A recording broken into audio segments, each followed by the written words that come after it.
पुरुषाय नमः। श्रीमात्रे पितृचरणकमलेभ्यो नमः। श्रीपरमात्मने नमः। पुराणपुरुषोत्तमाय नमः। विष्णवे नमः। वर्णानामर्थसङ्घानां रसानां छन्दसामपि मङ्गलानां च कर्तारो वन्दे वाणी विनायको। भवानी शङ्करो वन्दे श्रद्धा विश्वासरूपिणो। याभ्यां विना न पश्यन्ति सिद्धा स्वान्तस्तमेश्वरं। वन्दे बोधमयं नित्यं गुरुमशङ्कररूपिणं। यमाश्रितो हि वक्रोऽपि चन्द्रः सर्वत्र वन्दते। नारायणं नमस्कृत्य नरं चैव नरोत्तमं। देवीं सरस्वतीं व्यासं ततो जयमुदीरये। अज्ञानतिमिरान्धस्य ज्ञानाञ्जनशलाकया चक्षुरुन्मीलितं येन तस्मै श्रीगुरवे नमः। नीलाम्बुजश्यामलकोमलाङ्गं सीतासमारोपितवामभागम्। पाणौ महासायकचारुचापं नमामि रामं रघुवंशनाथं। यत्र यत्र रघुनाथकीर्तनं तत्र तत्र कृतमस्तकाञ्जलिं। बाष्पवारी परिपूर्णलोचनं मारुतिं नमत राक्षसान्तकम्। कान्तिः सितामृषतिनिन्दितशारदेन्दु। यत्रैकतो विलसिता मुषिताङ्गशोभा। वृन्दावने विकृतया मुनगाङ्गसङ्गं। राधा मुकुन्दयुगलं तदहं नमामि। तदेव रम्यं रुचिरं नवं नवं।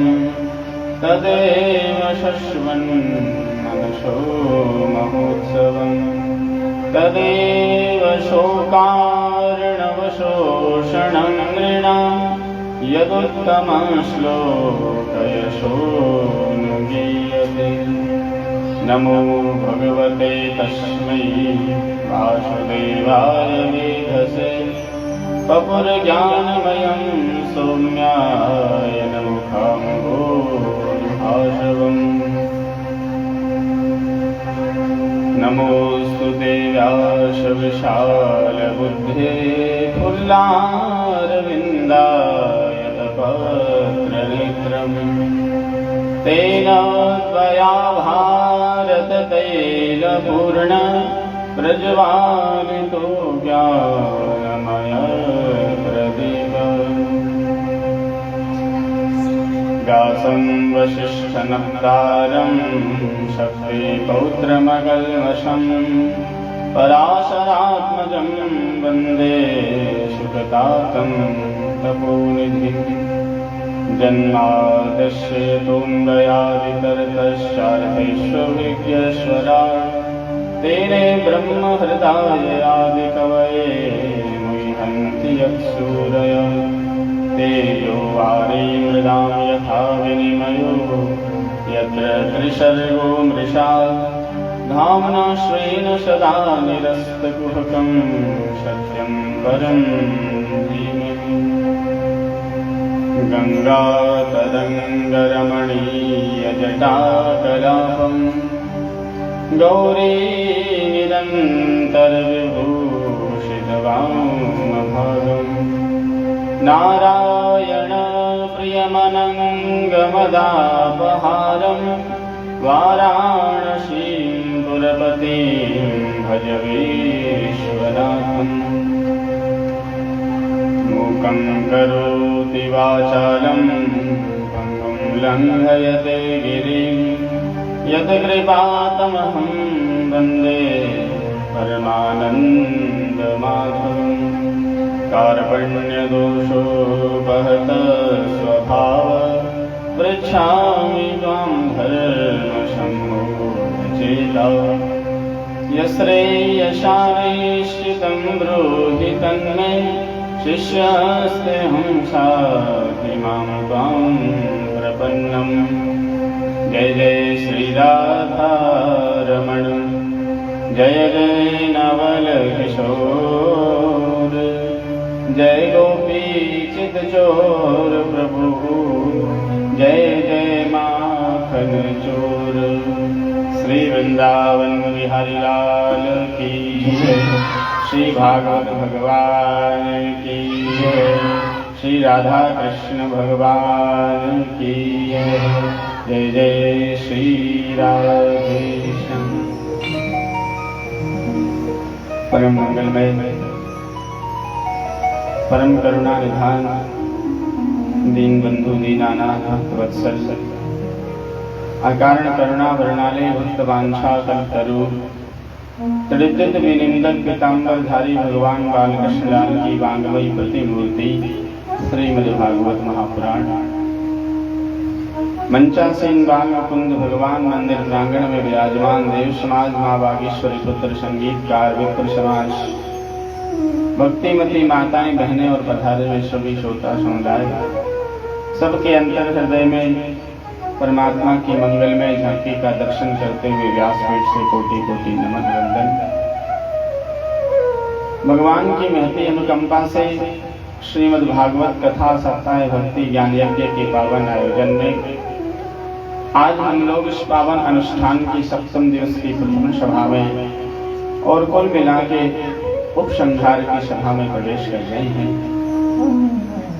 सौनकादि ऋषियों को लक्ष्य करके नैमिषारण्य में सूतजी महाराज और राजर्षि परीक्षित को लक्ष्य करके सुखताल में श्री सुखदेव जी महाराज भागवत की भागीरथी बहा रहे हैं।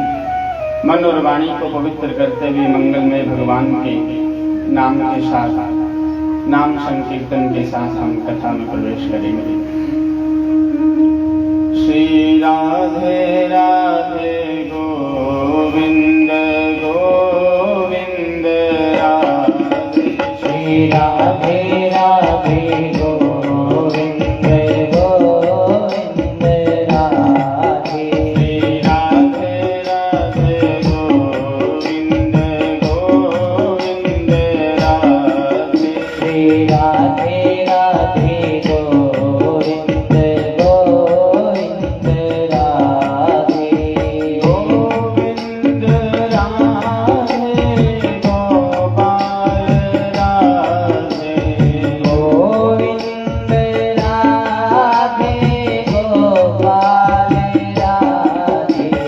गोविंद राधे गोपाल राधे। गोविंद राधे गोपाल राधे। राधे राधे गोविंद गोविंद राधे। श्री राधे राधे गोविंद राधे।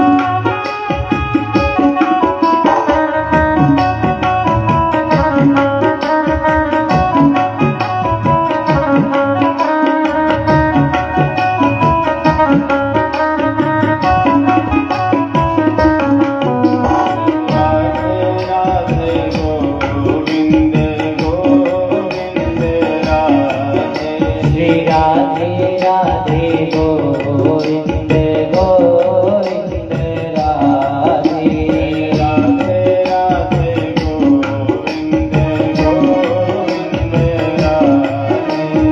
राधे राधे गोविंद गोविंद राधे गोविंद राधे गोपाल राधे गोविंद राधे गोपाल राधे गोविंद राधे गाओ गोपाल राधे गोविंद राधे बोलो गोपाल राधे राधे राधे गोविंद गोविंद राधे श्री राधे राधे गोविंद गोविंद राधे राधे राधे गोविंद गोविंद राधे श्री राधे राधे गोविंद गोविंद राधे राधे राधे गोविंद गोविंद राधे श्री राधे राधे गोविंद गोविंद राधे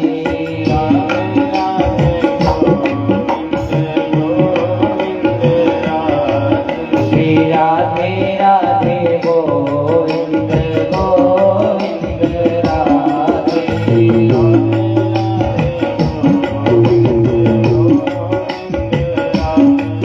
श्री राधे राधे गोविंद गोविंद राधे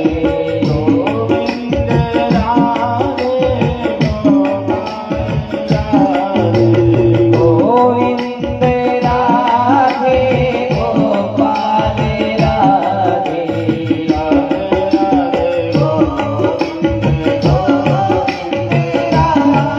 श्री राधे राधे गोविंद गोविंद राधे गोपाल राधे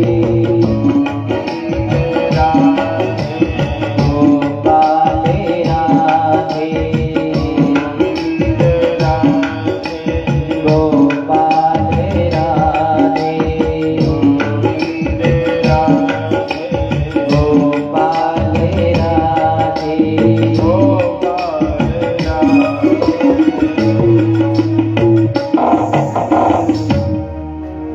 राधा कृष्ण भगवान की जय जय सद्गुरुदेव भगवान की जय जय जय श्री राधे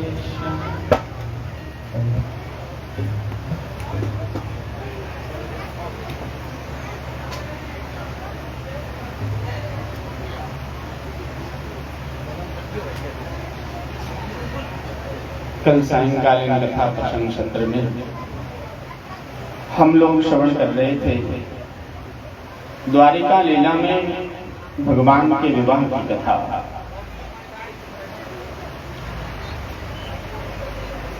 दादर से परीक्षित को सुखदेव स्वामी श्रवण करा रहे थे।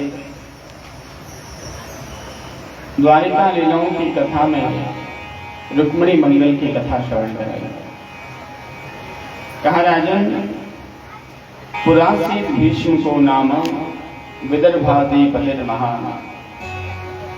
राजा सीत भीष्म को नाम विदर्भादि पतिर्महान। तस्य पंचा भवन पुत्रा कन्ये का च वरानना। विदर्भ नाम का देश था जहाँ की कुंदनपुर नाम की राजधानी थी। भीष्मक नाम के राजा थे। उनके 5 पुत्र और 1 कन्या थी जिसका नाम रुक्मिणी था। रुक्मिणी साक्षात मां लक्ष्मी की अवतार थी। देवर्षि नारद ने कुंडली का फलादेश कथन करते हुए राजा से कह दिया था कि रुक्मिणी साक्षात लक्ष्मी की अवतार है और इसका साथ विवाह भगवान के साथ होगा। तो ठाकुर जी का पहला विवाह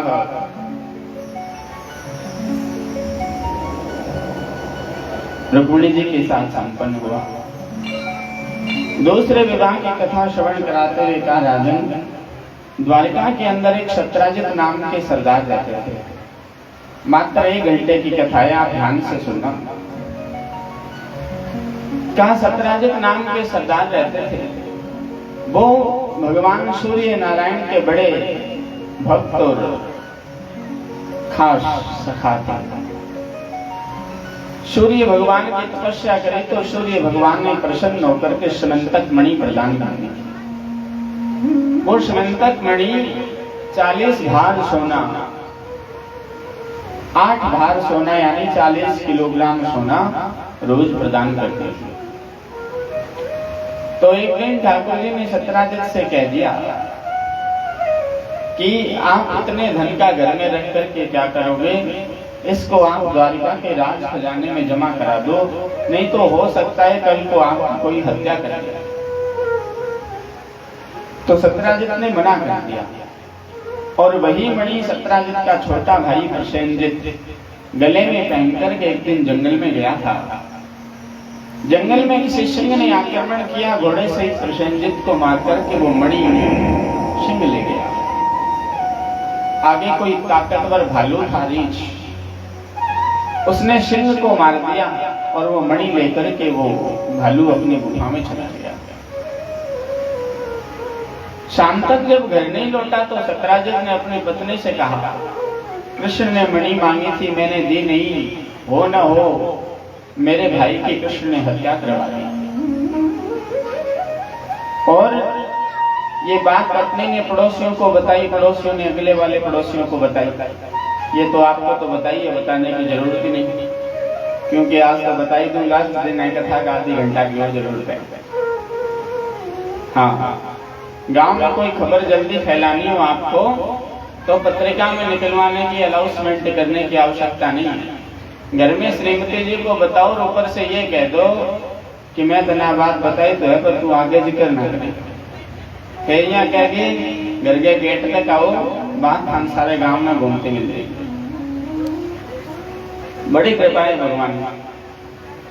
तो महाराज करने करने जपन जना, शास्त्र कहते हैं 6 कानों में गई हुई बात रुकती नहीं है। धीरे धीरे भगवान के पास पहुंचे। ठाकुर जी ने मन में विचार किया, अपने ना मूली खाई ना मूली का पान खाया, फिर भी ये कलंक आ गया, अब इसको धोना तो पड़ेगा। तो भगवान द्वारिका वासियों को साथ लेकर के जंगल में आए तो प्रसेनजित मरा पड़ा था घोड़े से। सिंह के पैरों के निशान थे। भगवान पीछे पीछे गए तो आगे सिंह भी मरा पड़ा था और एक वृक्ष के पैरों के निशान दिखाई दे गए। भगवान पीछे पीछे गए तो वो वृक्ष के पैरों के निशान एक गुफा में चले गए। भगवान ने द्वारिका वासियों से कहा, तुम 15 दिन के लिए यहाँ मेरा इंतजार करना, 15 दिन में मैं ना आऊं तो तुम यहाँ से घर चले जाना। ये कहकर के भगवान अंदर गुफा में गए। वहां जाकर के देखा एक सांवली कन्या उस मणि के द्वारा खेल रही थी गुफा के अंदर। जैसे ही भगवान ने प्रवेश किया उसने हल्ला मचा दिया, घर में कोई आ गया, घर में कोई घुस गया। ऋक्षराज बाहर निकल करके आए, भगवान के साथ घमासान युद्ध हुआ। और ये ऋक्ष कोई साधारण ऋक्ष नहीं है, ये वही रामायण वाले जामवंत जी। क्योंकि भगवान राम ने जब रावण पर विजय प्राप्त कर ली थी तो लौट करके जब वापस आ गए अयोध्या, सारे लोग जाने लगे, सबने वरदान मांगा, आशीर्वाद मांगा, राम जी ने सब कुछ दे दिया सबको। जामवंत जी का नंबर आया तो भगवान ने कह दिया, प्रभु आप भी कुछ मांग लो, मेरे पिता तुल्य हो। जामवंत जी ने कहा, महाराज और तो कुछ चाहिए नहीं, पर लंका में हम युद्ध करने गए थे, पर वहां कोई मेरी ताकत का, मेरी बराबरी का योद्धा नहीं था। जामवंत जी बहुत बड़े ताकतवर योद्धा थे उस जमाने के। रामायण काल में यदि बलवानों की बात करें तो भगवान राम के बाद जामवंत जी सबसे ज्यादा बलवान और उतने ही ज्यादा बुद्धिमान। तो जामवंत जी ने कहा, रावण और कुंभकर्ण थे, उनको आपने मार दिया, तो मैं तो ये चाहता हूं आपसे 2 हाथ लगाएंगे। तो राम जी ने कहा, महाराज मैं मर्यादा पुरुषोत्तम हूं, आप मेरे पिताजी के मित्र हो, बाबा समान लगते हो, मैं आपके साथ युद्ध नहीं कर सकता, पर मैं आपकी इस इच्छा को कृष्णावतार में पूर्ण कर दूंगा। वही जामवंत जी अब तक इंतजार कर रहे थे। जामवंत जी बोले, पता कैसे चलेगा आपका कृष्णावतार हो गया? भगवान बोले, युद्ध करते करते आपको यदि मैं हरा दूं तो आप समझ लेना मैं आ गया, बाकी तो कोई आपको हराने वाला है नहीं। 28 दिन के युद्ध में भगवान ने जामवंत जी को पटक पटक करके घायल कर दिया। 28वें दिन याद आया, हो आप तो मेरे राघव सरकार हो। ठाकुर जी बोले, बड़ी देर बाद याद आई बाबा। जामवंत जी बोले, तो बल का अभिमान था। जामवंत जी ने वो समंतक मणि भगवान को प्रदान कर दी और अपनी बेटी जाम्बवती का विवाह भी भगवान से कर दिया। तो ठाकुर जी का दूसरा विवाह हो गया। समंतक मणि लेकर के भगवान द्वारिका लौटे और यहाँ सत्राजित को लाकर के मणि प्रदान करी। सच्चाई का लोगों को पता चला तो सत्राजित पर बड़ी थूथ हुई पूरे समाज में। तो सत्राजित ने अपनी बेइज्जती को कम करने के लिए अपनी पुत्री सत्यभामा का विवाह भी ठाकुर जी से कर दिया और मणि भी दहेज में प्रदान कर दिया। इस प्रकार भगवान का तीसरा विवाह हुआ। चौथा विवाह कालिंदी यमुना के साथ हुआ। भगवान हस्तिनापुर गए थे तो यमुना महारानी एकांत जंगल में तपस्या कर रही थी। अर्जुन ने जाकर के पूछा, आप कौन हो? तो उन्होंने कहा, अहम देवस्य सवितुर्जातो इससे चिकित्सया विष्णु वरेण्य वरदम तपः परमास्तितः। मैं सूर्य नारायण की पुत्री हूँ, यमराज की बहन हूँ, यमुना नाम है मेरा, और भगवान विष्णु को वर रूप में प्राप्त करने के लिए तपस्या कर रही हूँ। अर्जुन ने कह दिया, भगवान तो मेरे साथ हैं। और भगवान का चौथा विवाह कालिंदी से हो गया। भगवान का पांचवा विवाह मित्रवृंदा जो उज्जैन की राजकुमारी थी। छठा विवाह नागनजिती के साथ जो अयोध्या की राजकुमारी थी। सातवां विवाह भद्रा के साथ जो केके देश की राजकुमारी थी। और आठवां विवाह लक्ष्मणा के साथ हुआ जो मद्र देश की राजकुमारी थी। महाराज, इन सब के साथ विवाह करने के बाद भौमासुर नाम का एक बहुत बड़ा राक्षस था उस जमाने में। उसने सब राजाओं को दिग्विजय में हरा दिया था और 16,100 कन्याओं को जिस राजा को हरा देता उसके अंतःपुर की कन्याओं को लाकर के अपने राज्य की कारागृह जेल में डाल देता। 16,100 कन्याओं को बंदी बना रखा। उन्होंने ठाकुर जी के पास समाचार भेजा, भगवान ने भौमासुर पर आक्रमण करके 16,100 कन्याओं के साथ पानी ग्रहण संस्कार किया। इस तरह भगवान के 16,108 विवाह हुआ। अब आपको बात गले कम उतर रही होगी। 16,108 भी कोई विवाह होते हैं? गणाई तो आप ही का शास्त्र जी में तो एक करो कोई बात पढ़ना मुश्किल हो रही है। 16,108 का मतलब है कि परमात्मा साक्षात ब्रह्म है, ईश्वर है। और जो 8 है वो 8 प्रकार की प्रकृति है। प्रकृति 8 प्रकार की होती है और प्रकृति परमात्मा की पत्नी है। इसलिए भिन्ना प्रकृति अष्टधा, 8 प्रकार की एक प्रकृति ही भगवान की 8 पटरानियां हैं। और जो 16,000 है, हमारे वेदों में 1,00,000 मंत्र हैं, जिसमें से 80,000 मंत्र कर्मकांड के काम आते हैं, 4,000 मंत्र उपासना कांड के काम आते हैं, 16,000 मंत्र ज्ञान कांड के काम आते हैं। तो ये ज्ञान कांड के 16,000 वेद की ऋचाएं ही विशुद्ध भगवान की ज्ञान के रूप में पत्नियां हैं 16,000। और 100 ये 100 उपनिषद हैं। ये 100 उपनिषदों के 100 सुक्त आदि ही 100 उपनिषद ही भगवान की 100 पत्नियां हैं। इस तरह ब्रह्म की 16,108 पत्नियां होती हैं। इस प्रकार भगवान के 16,108 विवाह हुए। महाराज, एक दिन द्वारिका के अंदर बच्चे खेल रहे थे तो बच्चों ने देखा खेलते खेलते उनको प्यास लगी तो वो एक कुएं के पास जल पीने के लिए गए। वहां जाकर के देखा तो कुएं के अंदर कोई बहुत बड़ा गिरगिट पड़ा था, बड़ा विचित्र था, देखने में अद्भुत था। बच्चों ने आकर के भगवान से कहा, ठाकुर जी ने जाकर के उसको अपने बाएं हाथ से स्पर्श किया तो राजा बन गया। भगवान ने कहा, आप कौन हो? तो उस व्यक्ति ने कहा, महाराज आपने कभी नाम सुना है तो मैं नृग नाम का राजा हूं। भगवान बोले, आप तो बड़े धर्मात्मा राजा थे, मैंने सुना था आपने जितनी वर्षा में धाराएं हैं और धरती पर धूल के कण हैं, इतनी गायों का दान किया था, यानी असंख्य गायों का दान किया था, फिर भी आपकी ऐसी दुर्दशा क्यों हुई?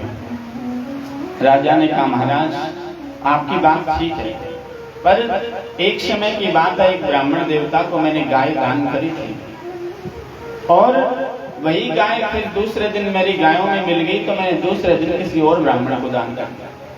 वो लेकर के गाय जा रहे थे, रास्ते में दूसरे ब्राह्मण देवता मिला। उन्होंने कहा, महाराज ये गाय तो मेरी है, और जो लेकर के आ रहे थे उन्होंने कहा मेरी है।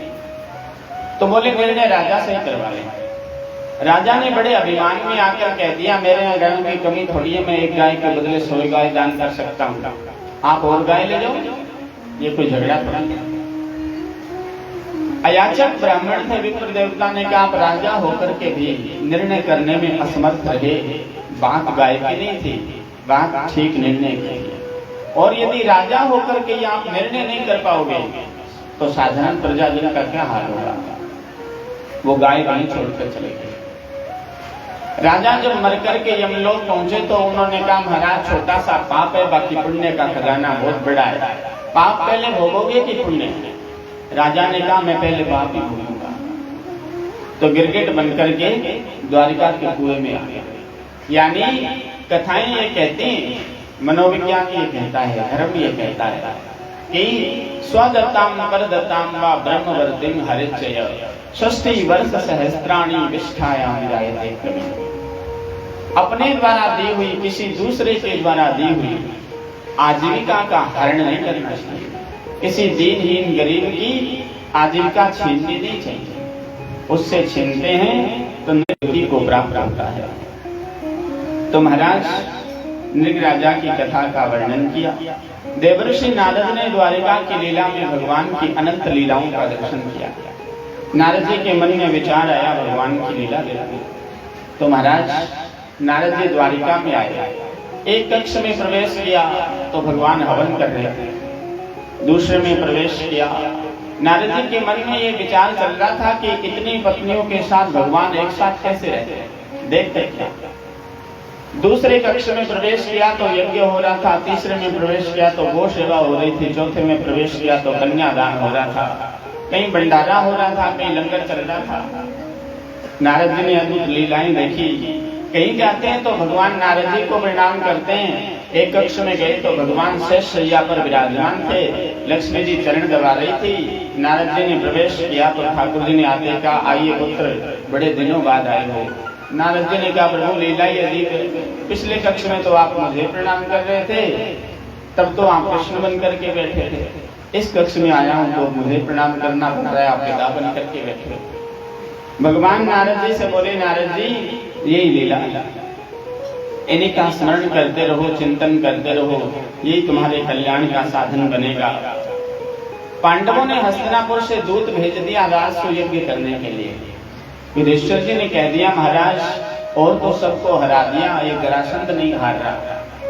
तो भगवान भीम और अर्जुन को साथ लेकर ब्राह्मण बनकर के जरासंध के द्वार पर गए। जरासंध ने कह दिया, बोलो क्या चाहिए। भगवान ने कहा, हम अन्न धन मांगने वाले ब्राह्मण नहीं हैं। युद्धम न देहि राजेंद्र द्वंद्वसो यदि मन्यसे। यदि आप देना चाहते हो तो द्वंद युद्ध की भिक्षा दे। द्वंद युद्ध का नाम लेते ही जरासंध बोला, आप ब्राह्मण नहीं हो सकते। सबको पता है जरासंध कितना बलवान है, कोई मरने क्यों आएगा यहाँ। ठाकुर जी बोले, हाँ आप ठीक कह रहे हैं महाराज, हम ब्राह्मण नहीं हैं। मैं तो आपका सनातन शाश्वत शत्रु हूं ही कृष्ण, ये अर्जुन और पास में भीम है। जरासंध ने कहा, तू तो कायर है, युद्ध छोड़कर ही भाग गया था, तेरे साथ तो मैं युद्ध करूंगा नहीं। अर्जुन युद्ध के लायक नहीं, अभी बच्चा है। भीम ठीक ठाक है, मैं इसके साथ युद्ध करूंगा। भीम ने भगवान की तरफ देखकर कहा, महाराज आप भी फेल, अर्जुन भी फेल, मैं ही पास हूं। भगवान बोले, मैदान में से पता चलेगा कौन फेल हुआ है कौन पास हुआ। भीम के साथ युद्ध हुआ। सुखदेव जी कहते हैं, राजन नगर से बाहर दोनों योद्धा निकले। बड़ा घमासान युद्ध भीम और जरासंध का हुआ। युद्ध करते करते जरासंध ने भीम को जगह जगह से घायल कर दिया। भीम ने कह दिया, महाराज या तो आप मुझे इस युद्ध में विजय करवा दो, नहीं तो मैं यहाँ से भाग जाऊंगा। भगवान बोले, नहीं आप तो कह रहे थे आप भी फेल, अर्जुन भी फेल, मैं ही पास हूं, अब क्या हुआ?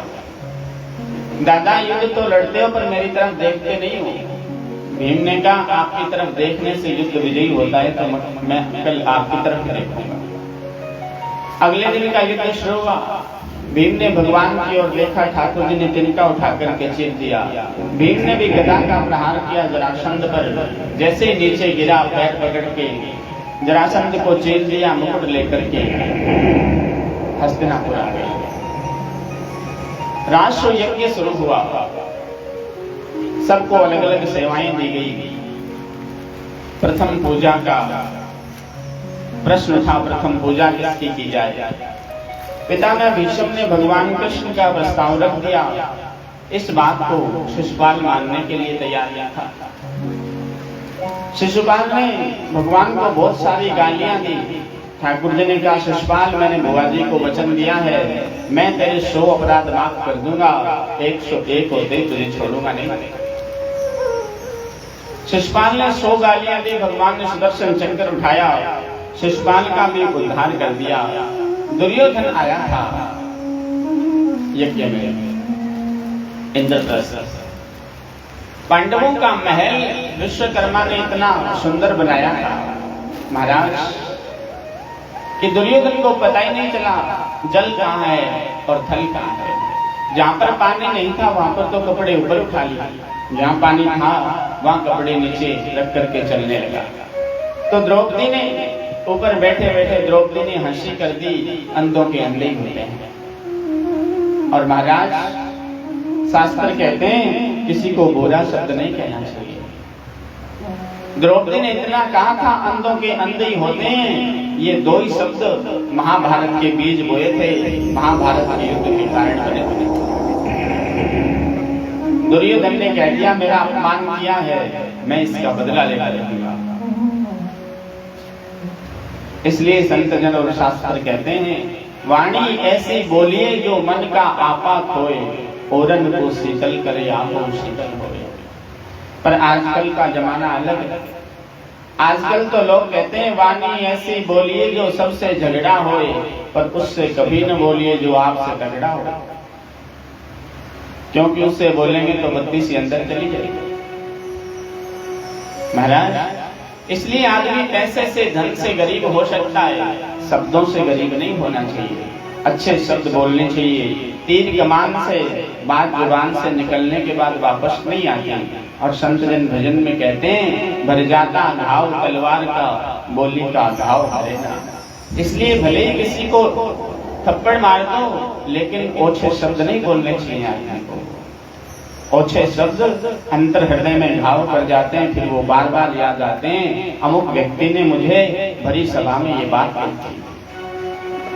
इसलिए ब्रज के संत कहते हैं, अपनी वाणी में अमृत घोर और रसना, राधे राधे बोल रसना, राधे राधे बोल।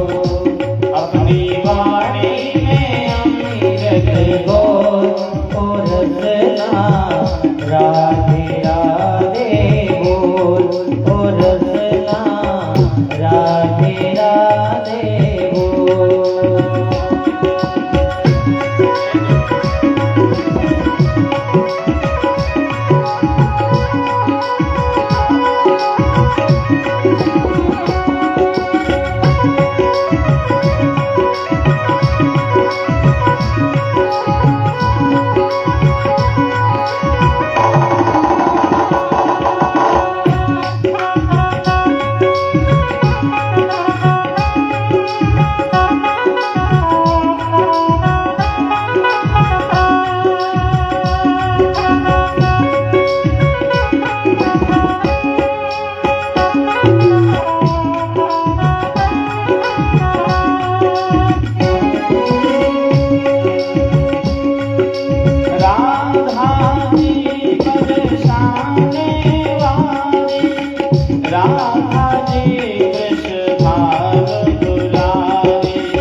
जगत के, दो अक्षर आधार जगत के, ये अक्षर अनमोल रचना।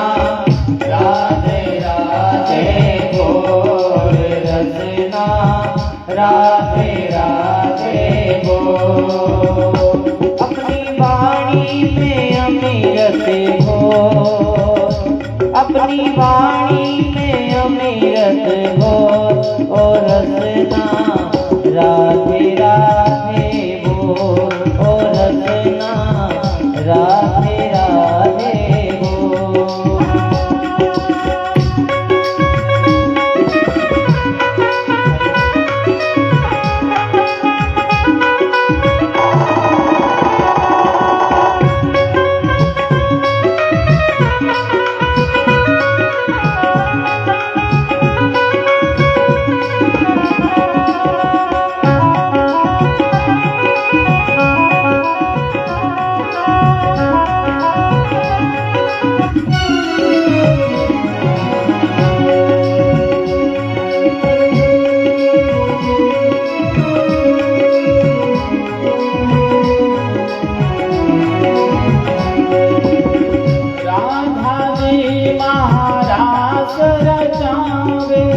राधा जी नंदलाल नचावे, हे राधा जी महाराज रचावे, राधा जी नंदलाल नचावे। इस छवि को भर के नयनन में, इस छवि को भर के नयनन में, अंतर के पट बोल रचना। राधे राधे बोल रचना, राधे राधे बोल। अपनी वाणी में अमृत बोल रचना, राधे राधे बोल रचना, राधे राधे बोल।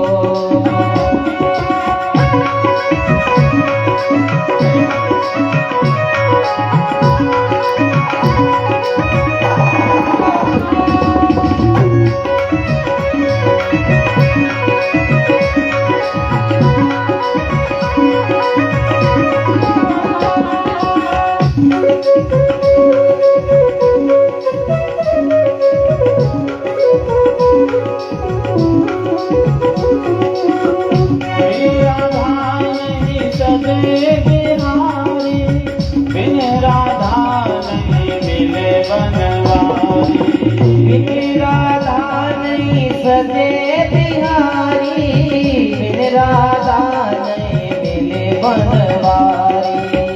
इनके चरण पकड़ लेना, इनके चरण पकड़ लेना, भटकना दर दर डोर रचना। राधे राधे बोल रचना, राधे राधे बोल। अपनी वाणी में अमृत बोल, अपनी वाणी में अमृत बोल रचना। राधे राधे बोल रचना, राधे राधे बोल रचना, राधे राधे बोल। राधा कृष्ण भगवान की। तो रचना राधे राधे। जब भी बोलो अपने जुबान से कोई शब्द बोलो तो अच्छा बोलो। क्रोध में भी कैसे भी परिस्थिति आए, आदमी को, व्यक्ति को हल्के शब्दों का प्रयोग नहीं करना चाहिए। सालम और दंतवंतर विदुरथ का उद्धार किया।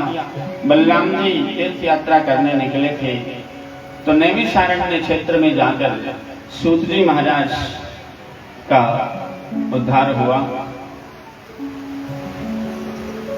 राजा परीक्षित ने सुखदेव जी से कहा, भगवान 7 दिन से कथा चल रही है, भगवान का जब से अवतार हुआ है तब से एक ही कथा सुना रहे हो, उसको मार दिया, उसको मार दिया, उसको मार दिया। भगवान के किसी भक्त की कथा सुनाइए। तो सुखदेव जी ने कहा, राजन, मैं तुम्हें भगवान के परम सखा, परम मित्र की कथा सुनाता हूं। ठाकुर जी ने कहा, श्री कृष्ण से सखा कश्चित ब्राह्मणो ब्रह्मवित्तम विरक्त इंद्रियार्थेषु प्रशांत आत्मा जितेंद्रिय। कहा, राजन, भगवान श्री कृष्ण का एक मित्र है,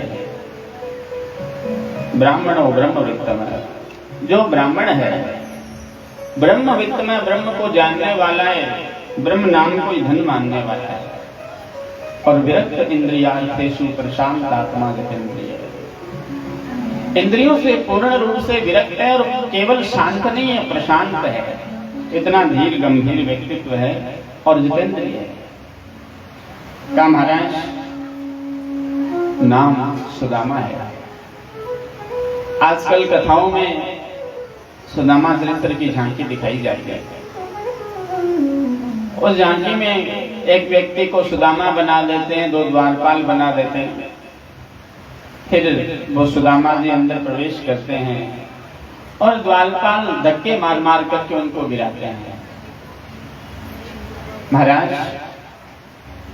सुखदेव जी ने जितने अच्छे विशेषण सुदामा जी के लिए प्रयोग किए, उतने अच्छे विशेषण भागवत में और किसी के लिए प्रयोग नहीं किए। इतने बड़े महापुरुष हैं सुदामा जी, और भगवान के द्वार पर गए तो वो भगवान के द्वारपाल हैं। इतने बड़े महापुरुष को भगवान के द्वारपाल धक्का मारे, ये कभी नहीं हो सकता। महाराज, यदि वो भगवान है तो भगवान ने अपने द्वारपालों को इतने संस्कार तो दिए ही होंगे। शास्त्रों में लिखा है, अतिथि देवो भव, घर में आया हुआ अतिथि देवता होता है। तो भगवान के द्वारपाल है तो क्या उन्हें पता नहीं कि सुदामा जी चल करके आए तो देवता है? ऐसा बिल्कुल नहीं है। सुदामा जी महाराज तो भगवान के द्वारा भी सम्मानित व्यक्ति है, और भजन की तपस्या की ताकत इतनी है कि सुदामा जी महाराज भगवान को आशीर्वाद देते हैं। उस व्यक्ति को कोई धक्का मार सकता है? पर हम कथाओं में यही सुनते हैं, यही देखते हैं। आजकल ट्रेंड हो गए, प्रचलन चल रहा है, सब फैशन के तौर पर हो रही है कथाएं। महाराज, सुदामा जी एक दिन घर में बैठे थे, 3 दिन से भूखे थे, घर में खाने पीने की कोई व्यवस्था नहीं थी। उनकी पत्नी बड़ी पतिव्रता थी, नाम था सुशीला। सुशीला जी सुदामा के पास आई। सुदामा जी से आकर बोली, प्रभु आप और मैं, हम दोनों तो भूखे प्यासे जैसे भी रह लेंगे, कोई बात नहीं है। आपको बताएं, 3 दिन से बच्चे भी भूखे हैं। महाराज, मैंने सुना है द्वारिकाधीश भगवान श्री कृष्ण आपके बचपन के मित्र हैं, आप एक बार उनसे मिलने चले जाओ।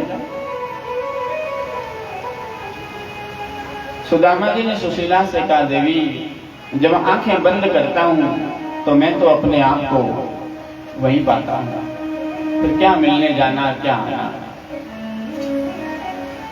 सुशीला जी बोली, नहीं, मैं धर्म पत्नी हूं आपकी। धर्म पत्नी होने का मतलब है अर्धांगिनी, व्यक्ति का आधा अंग। गृहस्थ व्यक्ति धर्म पत्नी के होने से ही पूर्ण होता है। तो मैं आपकी धर्म पत्नी हूं, आप भगवान के दर्शन करने जाओगे, आप कोई धर्म का पुण्य का कार्य करोगे, तो उस पुण्य का कुछ हिस्सा मेरे हिस्से में भी आएगा, मुझे भी मिलेगा। आप दर्शन करने चले जाइए। सुदामा जी ने सुशीला से कहा, देवी, 2-4 जगह ऐसी होती है जहां व्यक्ति को खाली हाथ नहीं जाना चाहिए। अपने मित्र के घर, अपने गुरु के घर, अपनी बहन के घर और राजा के घर, इन जगहों पर जाएं तो साथ में कुछ न कुछ लेकर जाना चाहिए, खाली हाथ नहीं जाना चाहिए। कुछ न कुछ लेकर जाने का मतलब है कोई फल फ्रूट मिठाई लेकर जानी चाहिए, आप हरियाणा में हो, पंजाब के बॉर्डर पर रहते हो, कहीं पिस्तौल लेकर के जाओ, कह दो शास्त्री जी ने कहा था खाली हाथ नहीं जाना चाहिए। हाँ, कुछ मंगलमय वस्तु लेकर जानी चाहिए। सुदामा जी ने कहा मेरा बचपन का मित्र है और घर में कुछ हो तो दे दो, मैं वहां जाऊं तो मित्र का घर है, खाली हाथ कैसे जा सकता हूं। तो महाराज सुशीला जी 4 घरों से चावल मांग करके लाए, 4 मुट्ठी चावल एक कपड़े में बांध दिए। कहते हैं वो एक बिलस्त कपड़ा भी 10 जगह से फटा हुआ था। और महाराज कृष्णचंद्र भगवान की जय।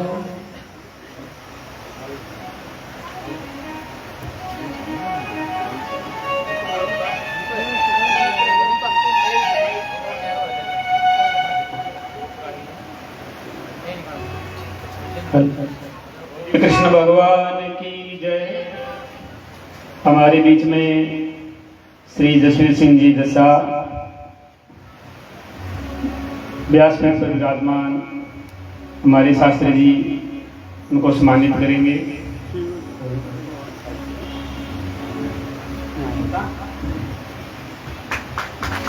कथा में पहुंचने पर बहुत बहुत धन्यवाद।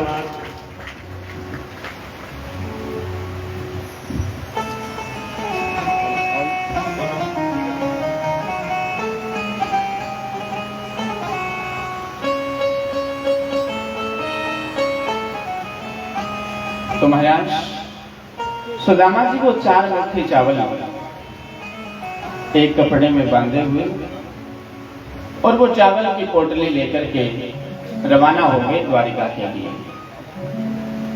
महाराज 1 महीना हो गया चलते चलते। सुदामा जी आगे गए तो एक बहुत विशाल नदी आ गई। सुदामा जी ने मन में विचार किया इतना समय हो गया चलते चलते और कन्हैया इतनी दूर बस गया, बीच में इतनी बड़ी नदी, इतने दिन से भूखा प्यासा ब्राह्मण चल रहा है, तैरना मुझे आता नहीं, ये नदी पार होगी नहीं, रात रात यहीं विश्राम करता हूं रात्रि के लिए, सुबह होते ही अपने घर की ओर वापस चल पड़ूंगा। लेकिन भगवान का स्वभाव है, भगवान जीव से कहते हैं तो मेरे रास्ते पर 2 कदम बढ़ा करके तो देख, मैं तेरे लिए 100 कदम ना बढ़ा दूं तो कहना। केवट बनकर के भगवान नाव लेकर के आ गया, आवाज दी है कोई उस पार जाने वाला। सुदामा जी खड़े थे। सुदामा जी बोले भैया जाना तो है, पर आप तो केवट हो, आप उस पार उतारोगे तो पैसे लोगे, मेरे पास रुपया पैसा कुछ है नहीं। भगवान बोले हाँ पैसे तो लगेंगे। सुदामा जी बोले मेरे पास पैसा नहीं, बिना पैसे आप ले जाओगे नहीं, मुझे जाना ही नहीं। ठाकुर जी सुदामा जी से बोले आ जाओ महाराज, आप जैसों को बिना पैसे के ही पार उतारता हूं। और पार उतारना मेरा जन्म जन्मांतर का धंधा है।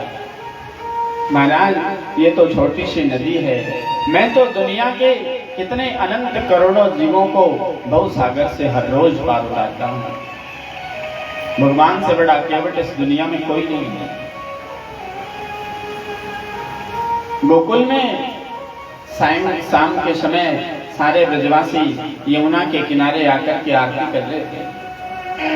आरती करके दीपक जब नदी में बहा रहे थे तो उस समय कन्हैया की अवस्था 3-3.5 वर्ष की थी।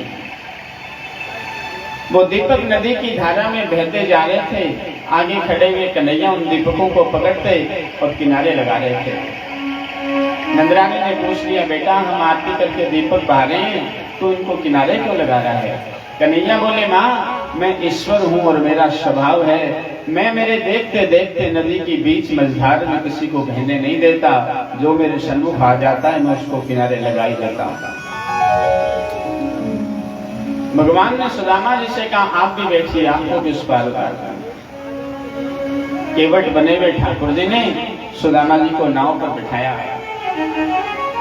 ठाकुर जी बोले सुदामा जी आपके पास पैसा तो है नहीं, कुछ तो मुझे देना पड़ेगा उस पार उतरने के लिए। सुदामा जी बोले बीच नदी में और ले आया भैया, मेरे पास देने को कुछ नहीं है, यही उतार दे वैसा। ठाकुर जी बोले महाराज और कुछ नहीं कर सकते तो एक भजन तो सुना ही सकते हो। नाम के बहुत बड़े हैं सुदामा, बहुत बड़े धनी हैं सुदामा जी। सदगुरु नानक देव ने कहा था नानक नाम जहाज है चढ़े सो उतरे पार। नाम का बहुत बड़ा धनी है ये व्यक्ति, पर जीवन में राम सकई नाम गुण गाई। राम जी का नाम राम जी से बड़ा है, भगवान का नाम भगवान से बड़ा है। नाम की ताकत ऐसी है, भजन इतना होना चाहिए कि भगवान का प्रत्यक्ष साक्षात्कार हो जाए तो हम बेशक भगवान के दर्शन करने में चूक कर जाएं, पर नाम नहीं छूटना चाहिए। सुदामा जी को बिठाया, भगवान ने नदी के उस पार उतार दिया। महाराज कितनी दूर है द्वारिका? केवट बने हुए भगवान बोले आपके शरीर को देखकर लगता है आपकी चाल जिस तरह से आपको 1 महीना और लग जाएगा। सुदामा जी ने मन में विचार किया, महीना चलते चलते हो गया, नदी के इस पार और उतर गया, और अब ये केवट कह रहा है 1 महीना और लगेगा। प्रातः काल का सूर्योदय होते ही मैं यहां से वापस अपने घर के लिए रवाना हो जाऊंगा। महाराज सुदामा जी वही नदी के किनारे शयन कर रहे थे। रात्रि में भगवान ने गरुड़ जी को भेजा, उठा करके द्वारिका के राजमहल के सन्मुख ला करके सुला दिया। सुबह के ब्रह्म मुहूर्त में जब सुदामा जी उठे तो महाराज देखा एक बहुत बड़ा नगर है, बड़े बड़े द्वार हैं, द्वारपाल खड़े हैं। सुदामा जी ने जाकर के पूछ लिया महाराज ये कौन सी नगरी है? द्वारपालों ने सुदामा जी से कहा महाराज ये द्वारिका नगरी है। सुदामा जी बोले ये कन्हैया वाली द्वारिका है क्या? द्वारपाल बोले महाराज कन्हैया तो कौन है हमें पता नहीं, ये द्वारिका तो यदुकुल कमल दिवाकर यदवन शिरोमणि द्वारिकाधीश महाराज श्री कृष्णचंद्र की द्वारिका है। अब सुदामा जी ने इतना बड़ा नाम अपने जीवन में कभी सुना ही नहीं था। बचपन में साथ खेले हुए लंगोटिए मित्र थे, साथ पढ़े, वो तो सदा कन्हैया कहकर के पुकारते। सुदामा जी ने मन में विचार किया एक बार मिल तो लूं, देख लूं कि कन्हैया ही ना हो, अपना क्या जाता है मिलने में। सुदामा जी ने द्वारपालों से कहा भैया एक बार आपके राजा से जाकर के कह दो सुदामा नाम का कोई ब्राह्मण आया है, आपसे मिलना चाहता है। महाराज द्वारपाल चला गया अंदर। भगवान राजसभा में बैठे थे। द्वारपाल ने जाकर के भगवान से कहा शीस पगान झगा तन पे प्रभु जाने को आही बसो के ही ग्रामा। प्रभु शीस पगान झगा तन पे, सर पर पगड़ी नहीं है, तन पर शरीर पर कोई वस्त्र नहीं है, धोती फटी सी लटी दुपटी पाए पान की नई शामा। घुटनों से ऊपर एक धोती पहन रखी है, वो भी 100 जगह से फटी हुई है, पैरों में चप्पल नहीं है। द्वार खड़ो द्विज दुर्बल है, रयो चकिसो वसुधा अभिरामा। द्वारिका के राजमहल के द्वार पर एक दुर्बल दीनहीन गरीब ब्राह्मण खड़ा है। द्वारिका नगरी को बड़ा आश्चर्यचकित होकर के देख रहा है। ऐसे लग रहा है जैसे कोई अपना गांव छोड़कर के शहर में पहली बार आया है। और आगे उसने कहा, पूछत दीन दयाल को धाम, बतावत आप लोग नाम सुदामा। दीन दयाल का धाम पूछ रहा है, अपना नाम सुदामा बता रहा है। द्वारपाल ने इतना कहा, भगवान ने राज सिंहासन से छलांग मारी, खड़ाऊ कहीं चली गई, दुपट्टा कहीं चला गया, दौड़ते जा रहे थे, पूरी द्वारिका में हड़कंप मच गया। आज भगवान को हो क्या गया? सारे द्वारिका के पहरेदार दरबारी सब साथ भाग रहे हैं, भगवान पीछे आगे आगे भागते जा रहे हैं, लोग पीछे पीछे जा रहे हैं। सुदामा जी ने मन में विचार किया, इतनी बड़ी द्वारिका का राजा है, क्यों मुझसे मिलने आएगा? सुदामा जी वापस मुड़ गए। थोड़ी दूर निकले थे, जा ही रहे थे, पीछे से आवाज दी। सुदामा जी पीछे घूम करके देखा, भगवान विवल होकर के दौड़ते हुए आ रहे थे। सुदामा जी महाराज के पास आए, अपने अंक में भर करके सुदामा जी को अपने गोद में उठा करके द्वारिका के राज सिंहासन पर ले गए। सुदामा जी से कहा, मित्र तुमने कैसे सोच लिया? इतने दिनों बाद तो तुम आए हो, मैं अब तुम्हें वापस जाने दूंगा। किसे कहते हैं मित्रता? महाराज आजकल तो मित्रता रही नहीं, आज तो मित्रता ही मित्रता के नाम पर कलंक हो गई। अब तो मित्रता है ही कहां, अब तो फ्रेंड हो गए। मानस में तुलसीदास जी कहते हैं, जो मित्र दुख होई दुखारी, तेने बिलोकत पातक भारी। सच्चा मित्र तो वो होता है जो अपने मित्र के दुख को देख करके दुखी होता है, सुख को देखकर सुखी होता है। मित्र में जब दुख आ जाए तो अपना सब कुछ लगा करके उस दुख को दूर करने का प्रयास करता है।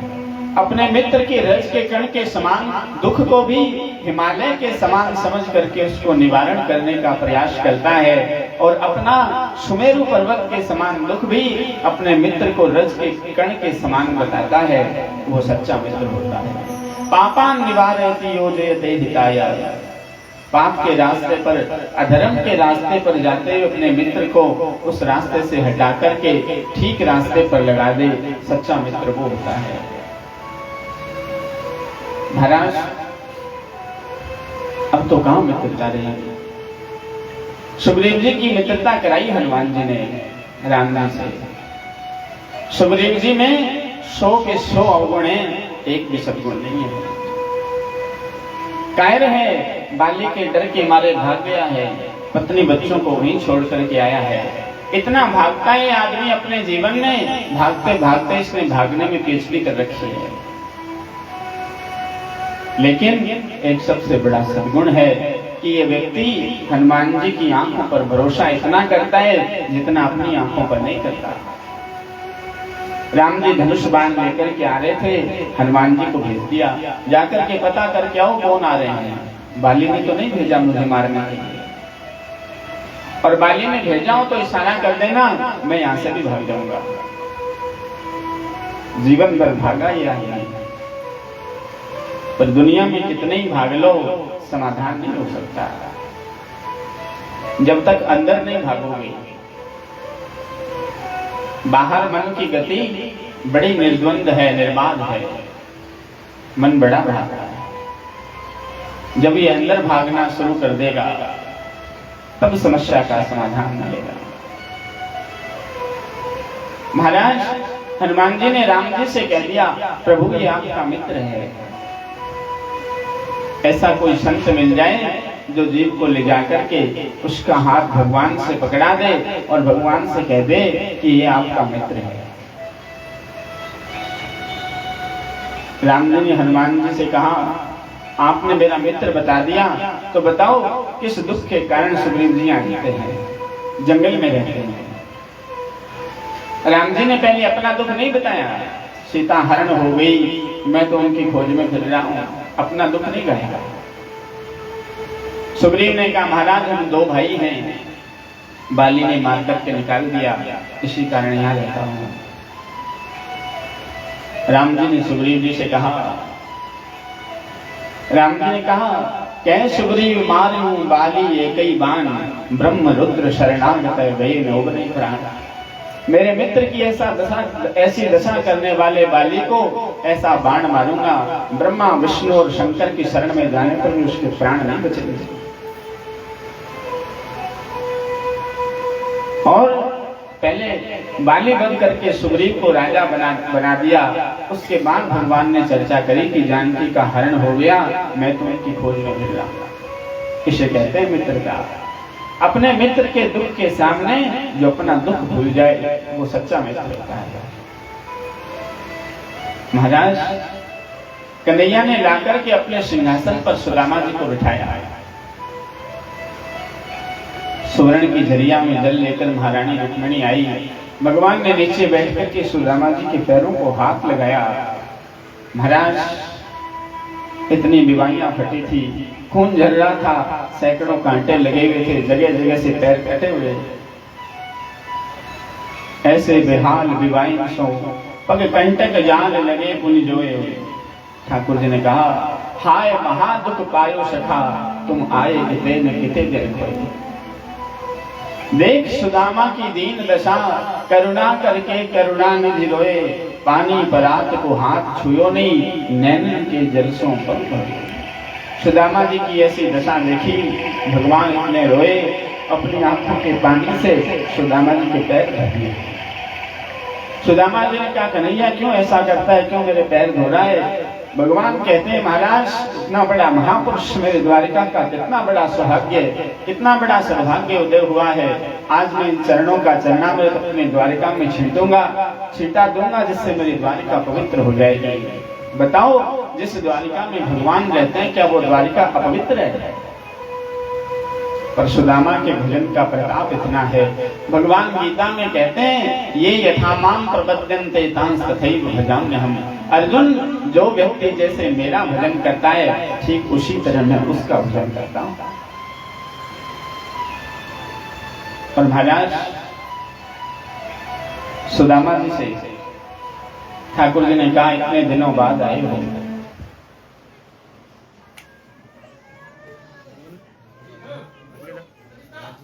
भजन का आदि बता मेरे लाइट आती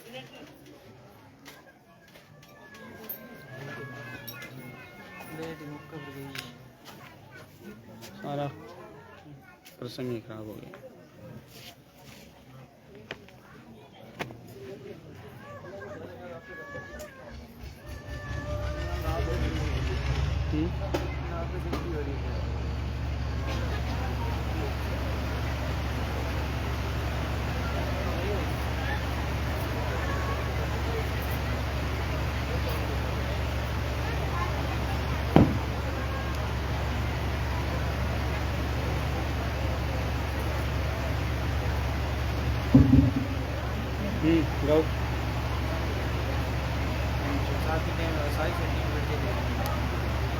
तो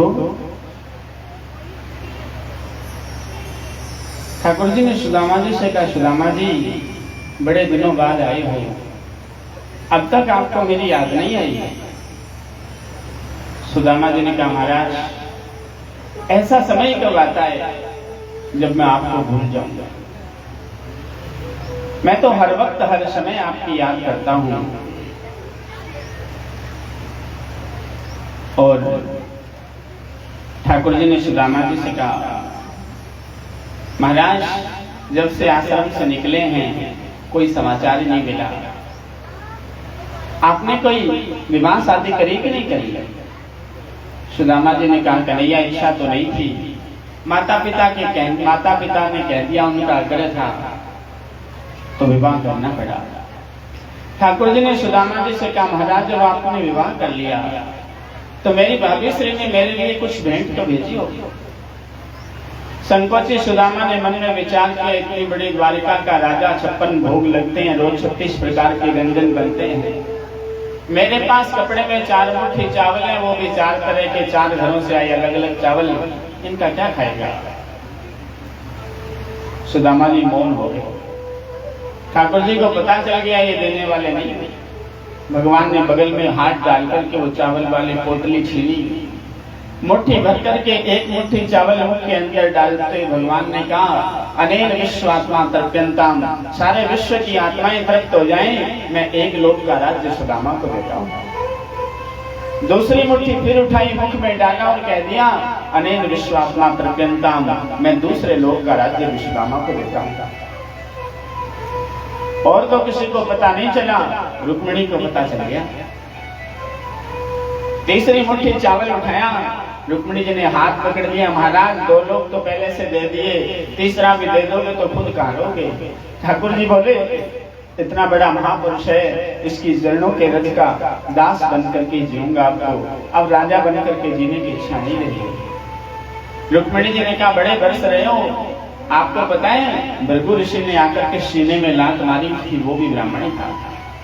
भगवान बोले, महारानी जी, जो द्वारिका से पत्र लेकर के आया था वो भी ब्राह्मण था, नहीं तो द्वारिका की बटरानी नहीं होती।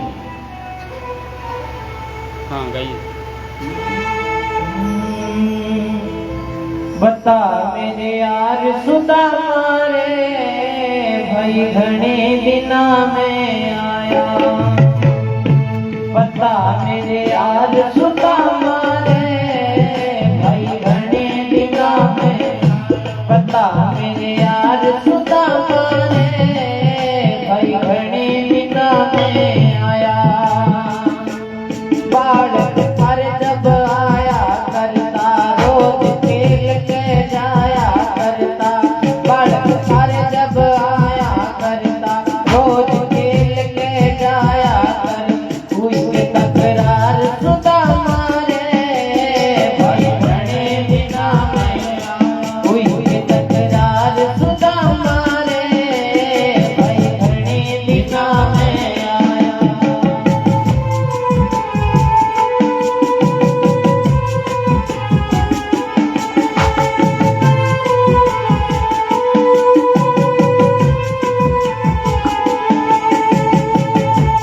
मने सुना दे तुम कहानी, क्यों कर पड़गी ठोकर खानी। मने सुना दे तुम कहानी, क्यों कर पड़गी ठोकर खानी। टूटेगी मार सुदामा रे, भाई घने दिना में आया। टूटेगी मार सुदामा रे, भाई घने दिना में आया। बता मेरे यार सुदामा रे, भाई घने दिना में आया।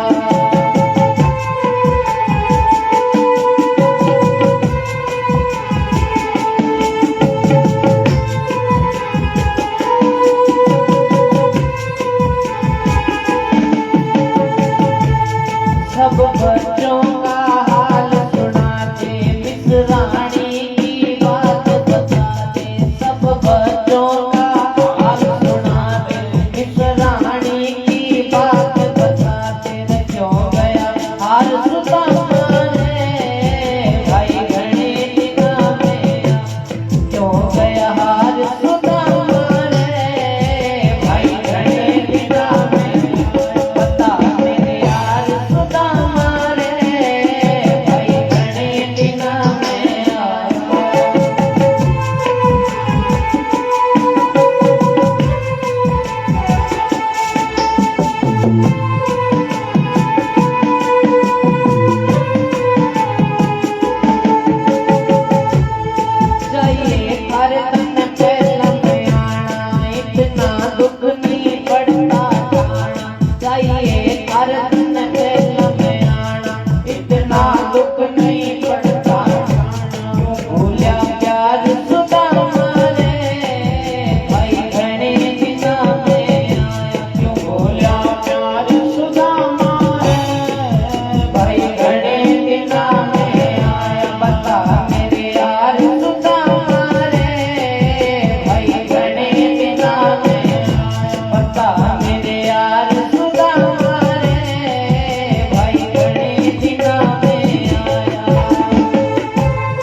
क्या ठीक वक्त पे आजा बैठ जा मेरे जगत पे। शिव पिया क्या ठीक वक्त पे आजा बैठ जा मेरे जगत पे। ओ जिगरी यार सुदामा रे भाई घने दिना में आया।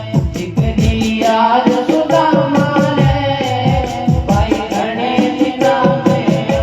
बता मेरे यार सुदामा रे भाई घने दिना में आया।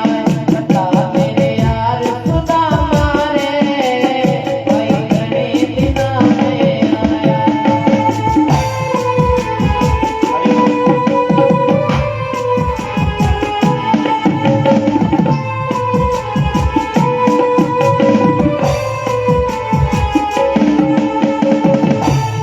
आजा भगत साथी के लालियो दीप बता तन कटे बिठालियो।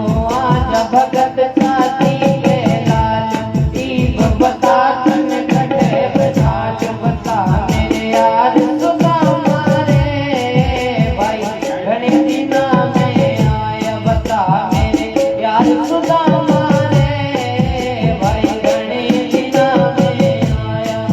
भाई घने दिना में आया। सुदामा जी महाराज का सुंदर सत्कार किया ठाकुर जी ने। विश्वकर्मा जी को आदेश दे दिया सुदामापुरी में जाकर के द्वारिका जैसे ही दूसरे भव्य महल राजमहलों का निर्माण कर दो। महाराज ठाकुर जी ने सुदामा जी से कहा आपने विवाह कर लिया, मुझे विवाह में नहीं बुलाया। सुदामा जी ने कहा अब तो इतनी बड़ी द्वारिका का राजा, मैं दिनहीन घर का बालक, तेरी और मेरी मित्रता में क्या समता, क्या बराबरी।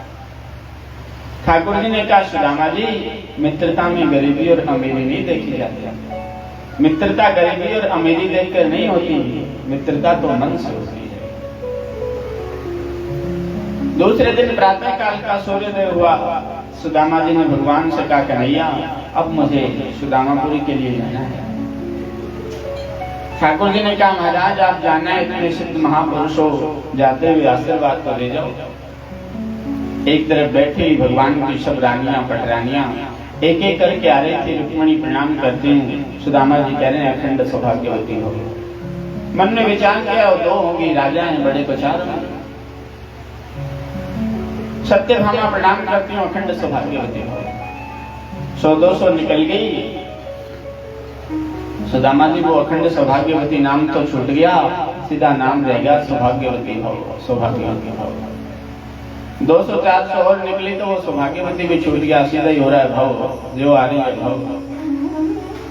हजारे निकल गई तो सुदामा जी ने सोचा कितनी है। कन्हैया को पास बुला करके बोले भैया कितनी हो रहे। कन्हैया बोले महाराज अभी तो 1,000 आई हैं, 15,108 बाकी। सुदामा जी बोले सब आस पड़ोस की हैं कि सब यहीं की हैं। ठाकुर जी बोले आस पड़ोस की नहीं, सब अपनी हैं। सुदामा जी बोले महाराज भगवान करे दिन दोगुनी रात चौगुनी हो, लेकिन मैं इतने सबको आशीर्वाद दूंगा तो एक हफ्ते की कथा तो आशीर्वाद में निकल जाएगी। ऐसा कर भैया तू ही प्रणाम कर ले, मैं तो तुझे ही आशीर्वाद दे दूंगा, तू बांट देना सबको। भारत का ऋषि भगवान को आशीर्वाद देने की ताकत रखता है और देते ही नहीं। सुदामा जी महाराज ने भगवान को आशीर्वाद देते हुए कहा श्रीर वर्चस्वम आयुष्यम आरोग्य मां विधा शोक मानम महीयते धनम धान्यम पशुम बहुपुत्र लाभम सत संवत्सरम दीर्घमायु। नाम की इतनी बड़ी ताकत है। सुदामा जी ने जीवन में इतना भजन किया, भगवान को आशीर्वाद देने की ताकत है। अनंत ऐश्वर्य की प्राप्ति हुई सुदामा जी महाराज को। वसुदेव जी और माँ देवकी के कहने पर भगवान ने कुरुक्षेत्र के अंदर सूर्य ग्रहण के अवसर पर सुंदर यज्ञ का आयोजन किया, जिसमें सब राष्ट्र के लोगों ने भाग लिया था। वहां पर ब्रज मंडल के लोग, राधे रानी, नंद रानी सब आए थे। ब्रजवासियों और द्वारिका वासियों का मिलन हुआ। सुभद्रा हरण की कथा सुनाई, जनक देव सुतदेव ब्राह्मण का इतिहास सुनाया। भगवान शंकर का संकट मोचन वेद स्तुति का पाठ हुआ। ब्रह्मा विष्णु महेश की भृगु ऋषि के द्वारा परीक्षा ले ली। यदुवंश को ऋषियों का श्राप लगा। देवर्षि नारद का आगमन हुआ। महाराज, भगवान के जाने का समय आया। उद्धव जी ने ठाकुर जी से कहा, योगेश योग विन्यास योगात्मन योग संभव है।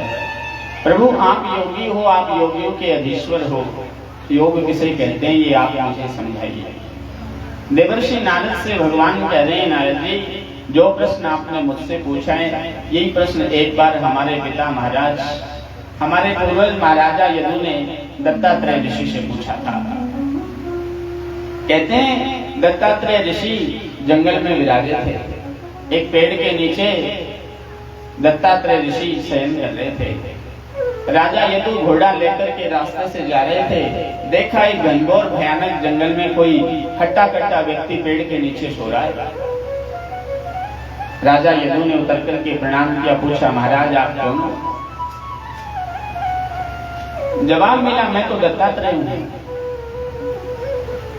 महाराजा यदु ने कहा, महाराज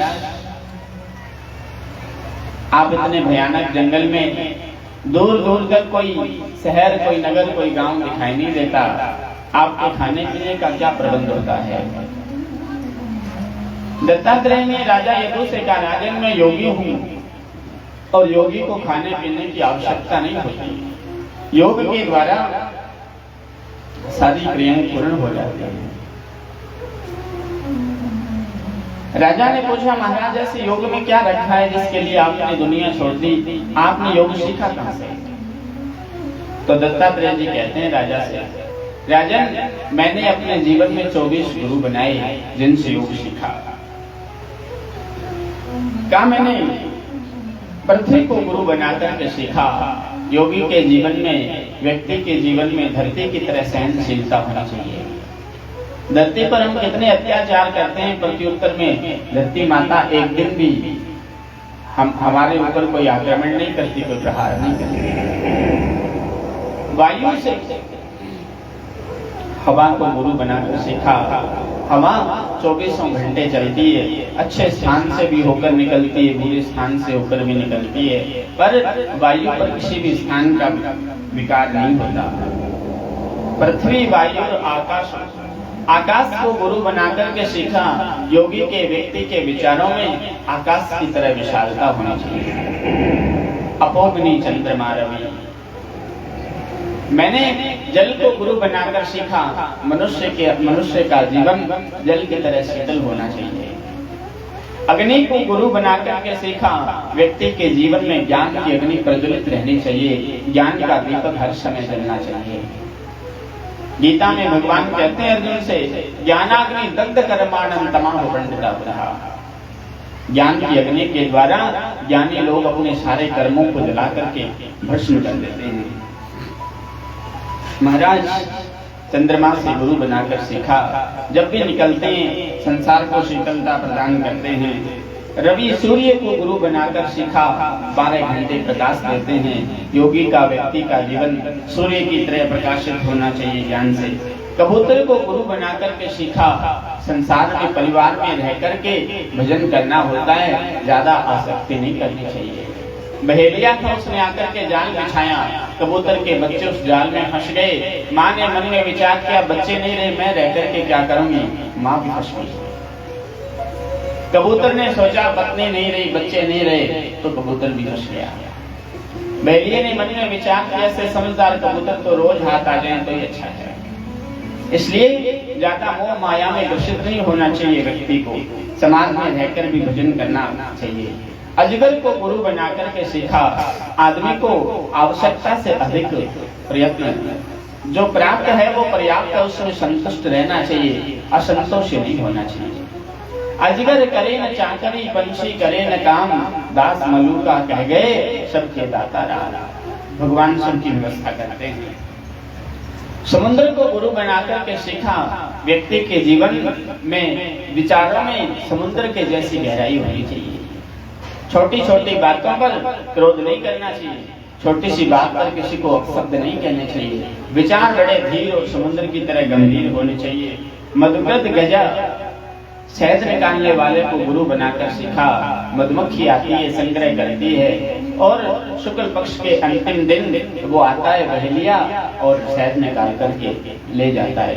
इसलिए ऐसा संग्रह नहीं करना चाहिए धन का जो किसी काम ना आ सके। धन की 3 गतियां होती हैं, दान, भोग और नाश। पहला सदुपयोग है दान करना, दूसरा सदुपयोग है उस धन का उपयोग या उपभोग करना। जो व्यक्ति उपयोग भी नहीं करता, दान भी नहीं करता, ऐसे कंजूस व्यक्ति के, कृपण व्यक्ति के धन का अंत में नाश हो जाता है। और महाराज, मैंने हाथी को गुरु बनाकर सीखा, जीवन में किसी से बहुत ज्यादा आसक्ति नहीं होनी चाहिए। हाथी पकड़ने वाले लोग एक खड्डा खोद देते हैं जमीन में, उसके ऊपर एक काष्ठ की हथनी, लकड़ी की बनाकर के हथनी को खड़ा करते हैं। हाथी उस हथनी को पकड़ने के लिए दौड़ता है, लोग उसको आगे खींच लेते हैं, हाथी गड्ढे में गिर जाता है। बहुत ज्यादा आसक्ति होने से व्यक्ति की ऐसी दुर्दशा को प्राप्त होता है। हिरण को गुरु बनाकर के सीखा, व्यक्ति की बहुत ज्यादा अनर्गल प्रकार के संगीत में रुचि नहीं होनी चाहिए। हिरण नाम का जो जानवर होता है, ये संगीत बहुत प्रिय होता है। बहेलिए जंगल में जाकर के संगीत बजाते हैं, हिरण संगीत सुनने में मस्त हो जाता है और वो हिरण मार खा जाता है। इसलिए जब मन करे भगवान का कुछ सुनने का, तो भगवान का कीर्तन सुनना चाहिए, भगवान के भजन सुनने चाहिए। मेरे तो गिरधर गोपाल दूसरों न कोई। महाराज, तुम्हारी कन्या को गुरु बना करके सीखा। एक एव चरित साधो भयोद्वेग वार्ताम बासे बहु नाम कलह। बहुत लोगों के बीच में बहुत लंबे समय तक रहते हैं तो कलह होती है। 2 लोग आपस में बैठते हैं तो बातें करते हैं। इसलिए भजन करने के लिए व्यक्ति को हमेशा अकेला ही बैठना चाहिए। एका तपा दुरत ध्याय, भजन करने के लिए आदमी को अकेला बैठना चाहिए। पढ़ने वाले बच्चे एक रूम में 2 ही होने चाहिए, 2 से ज्यादा नहीं होने चाहिए।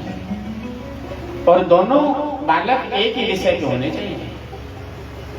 एका तपा दुरत ध्यायम गीतम, गाने बजाने का कोई कार्यक्रम हो तो 3 लोग होने चाहिए, जैसे अपने साथ 3 संगीतकार हैं। और त्रिविर गीतम चतुष्पथ, किसी रास्ते में, लंबे रास्ते में हमें पैदल जाना हो तो कम से कम 4 लोग साथ होने चाहिए। चतुष्पथ पंचष्ठ कृषि कार्य, जो लोग खेती करते हैं, किसानी का काम करते हैं, उनके घर में कम से कम खेती करने वाले 6 आदमी होने चाहिए। शास्त्रों का ऐसा आदेश है 5 या 6 आदमी। इससे कम होंगे तो भी खेती नहीं होगी, इससे ज्यादा होंगे तो भी खराब करेंगे। 5 या 6 आदमी होने चाहिए खेती करने के। पंचष्ठ कृषि कार्य संग्राम में बहव जना, युद्ध की स्थिति में जितने ज्यादा लोग होते हैं उतने ज्यादा लोगों का होना अच्छा होता है। महाराज, मकड़ी को गुरु बनाकर के सीखा, आदमी को अपने कर्मों का जाला नहीं बनाना चाहिए। मकड़ी नाम का एक जीव होता है जो जाला अपने मुख से लार निकाल करके जाले का निर्माण करती है और धीरे धीरे उसी जाले में फंस करके मकड़ी स्वयं ही मर जाती है। इसलिए आदमी को, व्यक्ति को ऐसे कर्म नहीं करने चाहिए। इस प्रकार 24 गुरु बनाए। नवधा भक्ति का वर्णन किया। श्रवणम कीर्तनम स्मरणम पाद सेवनम, भगवान की प्रथम भक्ति है भगवान की कथा का, सत्संग का श्रवण करना। भगवान की द्वितीय भक्ति है कीर्तन करना। तीसरी भक्ति है भगवान का स्मरण करना। चौथी भक्ति है अपने बड़े बुजुर्ग माता पिता की, अपने से बड़ों की सेवा करना। पांचवी भक्ति है भगवान की पूजा करना। छठी भक्ति है वंदन, अपने से बड़ों का, माता पिता का, भगवान का वंदन करना। दास्यम, भगवान का दास बनकर के जीवन जीना, भगवान का सखा बनकर के जीवन जीना। और नवी भक्ति है आत्मनिवेदनम, अपना जीवन पूर्ण रूप से भगवान को समर्पण कर दे, सबसे सर्वश्रेष्ठ भक्ति है। इन 9 में से एक भी जिस व्यक्ति के पास होती है उसका कल्याण हो जाता है। नवदा भक्ति का वर्णन हुआ, अवधूत उपाख्यान की कथा सुनाई, सत्संग की महिमा का वर्णन किया जो हम इतने दिन से सुनी रहे हैं। और महाराज कलियुगी राजवंशों का वर्णन हुआ। मार्कंडेय ऋषि ने माया दर्शन किया और सुखदेव स्वामी ने राजा परीक्षित से कहा, राजन, आज से 7 दिन पहले अचानक मैं तुम्हारी सभा में आया था।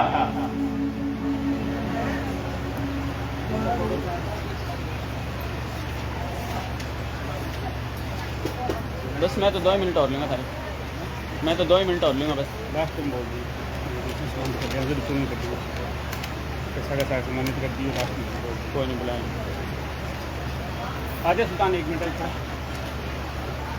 तो सुखदेव जी महाराज ने राजा परीक्षित से कहा, राजन आज से 7 दिन पहले अचानक मैं तुम्हारी सभा में आया और तुमने मुझसे 7 दिन की कथा में अनेकों प्रश्न पूछे।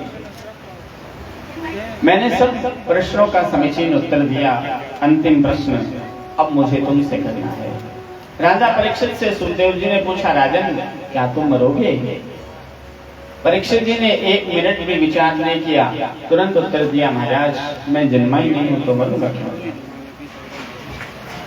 और सुखदेव जी महाराज वहां से उठे, राजा ने 4 पुष्प चढ़ा दिए। थोड़ी दूर तो दिखाई दिए, फिर अंदर ध्यान हो गए। कहते हैं भगवान एक व्यास पुत्रो बहु।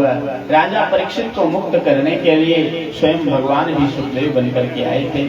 तक्षक सर्प पुष्प के अंदर सूक्ष्म स्वरूप धारण करके आया, विशाल होकर के राजा परीक्षित को डसा। परीक्षित जी भगवान के स्वरूप में मुक्ति को प्राप्त हो गए। बोलो परीक्षित जी महाराज की, सुखदेव जी महाराज की, व्यास भगवान की। 7 दिन तक कथा सुनी आपने। कुछ अच्छा लगा हो तो उसे ग्रहण करके अपने घर लेकर के जाना, और कोई ऐसी बात मुख से निकल गई हो जो आपको अच्छी नहीं लगी। सबसे ज्यादा बुरी बात कौन सी लगी वो भी मुझे पता है। सबसे ज्यादा बुरी बात ये लगी कि मैं बार बार ये क्यों कहता हूँ कि कुत्ते मत पालो। बड़ा रिएक्शन आया लोगों का, महाराज के करा कुत्तों तो पालना ही पड़े। तो मैं था नहीं अकल तो ना पढ़ो, मैं तो देखो घरों बाहर रखो। हाँ, कुछ अच्छा लगाओ तो लेकर जाना, बुरा लगाओ तो यही छोड़ जाना और माफ कर देना। महाराज आज से 1 महीने पहले आचार्य राजूजी शास्त्री जी का संदेश मिला कथा कहने का। इससे पूर्व में मैं कथा गौशाला में हुई थी। तो ऐसे शुभ अवसर बार बार प्राप्त होते रहे, इसलिए शास्त्री जी का धन्यवाद, आयोजक कमेटी का धन्यवाद, संगीतकार ऐसी वैसाखी जिनके सारे लगड़ा आदमी चलता है 7 दिन तक अपना साथ निभाया, इसलिए आपका भी आभार और धन्यवाद। साउंड वाले भैया जी का भी बहुत बहुत आभार और धन्यवाद। बैठे हुए पुरुष समाज में जो इतने विशाल भीड़ में आप आए हो, आपका भी धन्यवाद। और सबसे ज्यादा जोरदार तालियां मातृशक्ति के लिए जो पंडाल में इतनी संख्या में पधारी, बहुत बहुत धन्यवाद और आभार। आगे की सूचना आपको राजू जी देंगे, उसके बाद हम संकीर्तन के बाद आरती करेंगे। बोलो भागवत भगवान की जय। जय श्री राधे। हाँ जी बोलो महाराज।